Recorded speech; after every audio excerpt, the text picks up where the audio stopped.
Olá pessoal, continuando o nosso curso, de processos estocásticos, nós vamos dar uma olhada em processos estocásticos múltiplos. Bem, na última aula, nós vimos exemplos de especificação parcial, de processo estocástico, uma função determinística, as senoides com amplitudes aleatórias e as senoides com fases aleatórias. Bem, na aula de hoje vamos falar sobre processo estocástico múltiplo, um assunto que nós vamos precisar no final do curso. Aqui a gente vai dar apenas uma introdução e dar alguns exemplos também. Bem, no nosso momento de descontração, temos uma frase do Aparício Torelli, que é o Barão de Tararé. Ele era um jornalista, que foi pioneiro, do humorismo político. Mas a frase aqui é muito séria, hein? O homem que se vende recebe sempre mais do que vale. Sempre mais do que vale. E aqui, como a gente está tratando de múltiplos processos, múltiplas orquídeas. Bem, alguns exemplos de processos estocásticos múltiplos é a temperatura em uma cidade A. Aí a gente tem um processo x de t e em uma cidade B temos um processo y de t.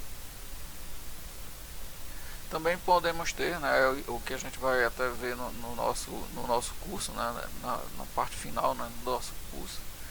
X de t é a entrada para um sistema, normalmente o sistema é um sistema linear, e y de t é a saída desse sistema. E em telecomunicações, nesse caso até temos três processos. Y de t igual a x de t mais n de t, que x de t é a mensagem que é transmitida.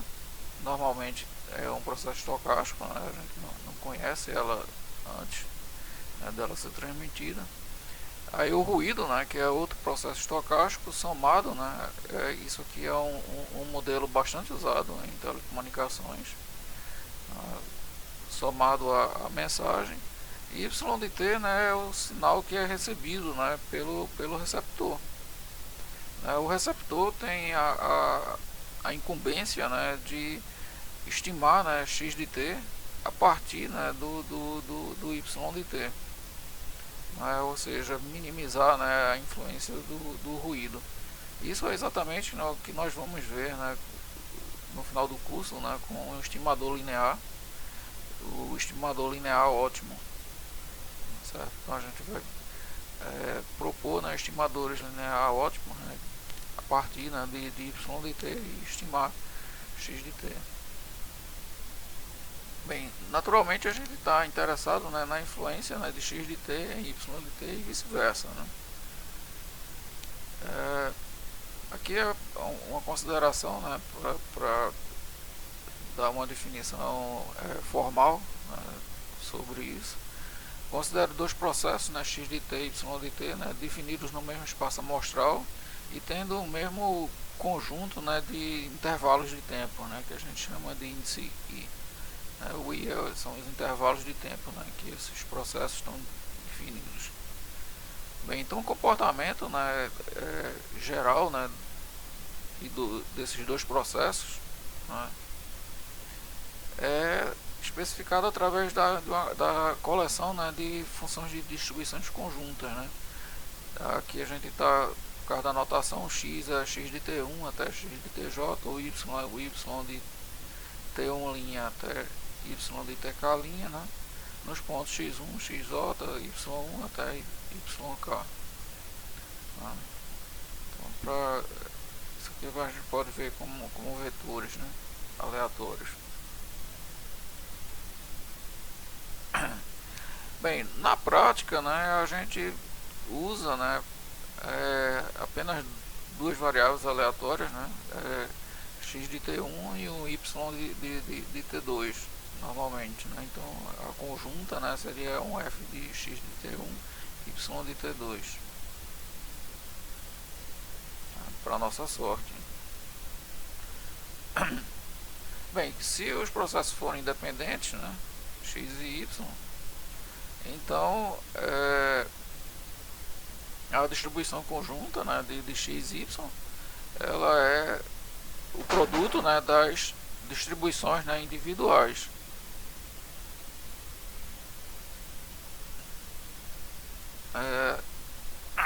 A correlação cruzada, né, a gente tem uma definição, a gente viu a correlação, né, entre variáveis aleatórias de um mesmo processo. Aqui a gente vai ver a correlação, né, entre variáveis aleatórias de processos, né, diferentes. Então a gente chama de correlação cruzada. Então a correlação cruzada, né, de Rx, Y, dos processos x de t, y de t, nos pontos T1, T2, né, isso aqui é a correlação cruzada, né, de x de t1 e y de t2, né? Então essa é a esperança, né, é o produto, né, de x de t1 e y de t2. Bem, quando x e y, quando a correlação, né, a correlação cruzada, desculpe, de t1 e t2 é igual a zero, a gente diz que os processos, né, são ortogonais. Esses ortogonais é que na realidade a gente pode ver, né, funções, né, sinais, né, no tempo como sendo vetores, hein? E quando isso ocorre, né, esses vetores são ortogonais mesmo, hein? Por isso que é dito ortogonal. Bem, a covariância cruzada, né, também, né, como a gente definiu a correlação, tem a covariância cruzada, né, de x de t1 e y de t2. É por definição, né, a esperança, né, de x de t1 menos a esperança de x de t1 vezes y de t2 menos a esperança, né, de y de t2. Quando a gente expande isso aqui, isso dá a correlação cruzada de x e y, né, de t1 e t2 menos a esperança, né, de x de t1 e a esperança, né, de y de t2. E o interessante é que quando a correlação é zero, certo? Para qualquer T1, T2, né, a gente diz que os processos não são descorrelacionados, né? É interessante que quando a correlação é zero, eles são ortogonais, né? Mas quando a covariância, né, cruzada é zero, então a gente diz que eles são descorrelacionados. Bem, alguns exemplos, hein? Então são exemplos simples, mas são senoides com fases aleatórias, né? Então a gente tem x de t é um cosseno, né, de ômega t mais um θ, y de t, né, um seno, né, de ômega t mais um θ. E θ é uma variável aleatória uniformemente distribuída, né, entre menos π e π, como antes, hein? Qual a covariância cruzada, né, de x de t e y de t? Então vamos aplicar, né, a fórmula, hein? Bem, a gente tem, né, que a covariância, né, de x de t1 e y de t2, né, é a autocorrelação, né, de x de t1 e y de t2 menos as esperanças, né, de x de t1 e y de t2. Bem, é fácil de verificar, isso a gente já fez na aula passada, né, que a esperança disso aqui é zero, né? Então isso aqui vai dar zero, mas a esperança disso aqui também vai ser zero, hein? Mas a gente já viu, né, que essa aqui é zero e por conseguinte, né, a covariância, né, é igual a correlação, né? E a correlação então é a esperança, né, de x de t1, y de t2, x de t1 é cosseno de ômega t1 mais θ, né, seno de ômega t2 mais θ, né, o y de t2. Agora aqui usando, né, relações trigonométricas, né, isso é seno de A mais B menos seno de A menos B, um meio, né?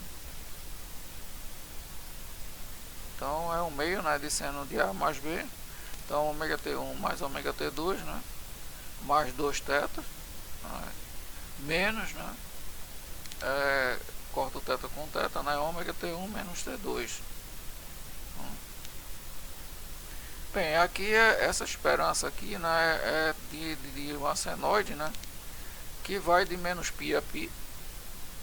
Então você tem um intervalo, né, de menos π a π, você tem que as partes positivas, né, e negativas, né, da senoide são iguais, e isso aqui, né, essa esperança é zero, né, a gente já viu na aula passada. Bem, pode aplicar a fórmula aí, a gente vai ver que vai dar zero. E sobra isso aqui, né? Então a esperança disso aqui não depende do θ, né? É uma função determinística, então é ela mesma. Então isso é menos 1/2, né, de seno de ômega T1 menos T2. Ou a gente podia também colocar como sendo 1/2, né, de seno, né, de ômega T2 menos T1. Certo? Bem, vamos ver um outro exemplo, um exemplo final, que é o sinal mais do ruído. Então suponha, né, que y de t é x de t, né, mais n de t. O sinal desejado é o x de t, né, mais o ruído, né. Então qual a correlação cruzada, né, entre x de t e n de t? Normalmente, né, a informação, né, a mensagem, né, que você está enviando, ela é independente, né, do ruído que está presente no meio de transmissão. Né? Então a gente tem o seguinte, né, que a correlação cruzada, né, de x e y é esse produto. Então x de t1, né,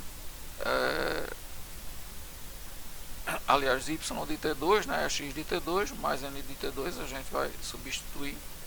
Né, então dá x de t2 mais n de t2, fazendo o produto, né, isso vai dar a esperança, né, de x de t1, x de t2, mais a esperança, né, de x de t1, n de t2. Isso aqui, né, é a correlação, né, de x, né, nos tempos t1 e t2, e aqui é a correlação cruzada, né, de x de t1, n de t2. Bem, mas o que a gente tem, né, é que x e n, né, são independentes. Então essa esperança aqui, né, na realidade é o produto, né, das esperanças. Né? Então isso é a esperança de x de t1, a esperança de n de t2. Então isso dá exatamente, né, a correlação, né, de t1 t2, a esperança de t1 e a esperança, né, de t2 do ruído, né, em t2. Normalmente, na prática, né, essa esperança aqui é zero, né, então a correlação cruzada, né, é igual a correlação do x, né, nos tempos t1 t2. Né. Bem, a foto, né, das orquídeas, né, do acervo, né, do professor. Na próxima aula, né, nós vamos ver processos estocásticos discretos, né, alguns, praticamente dois, né, processos estocásticos discretos. Então até a próxima aula, hein, pessoal.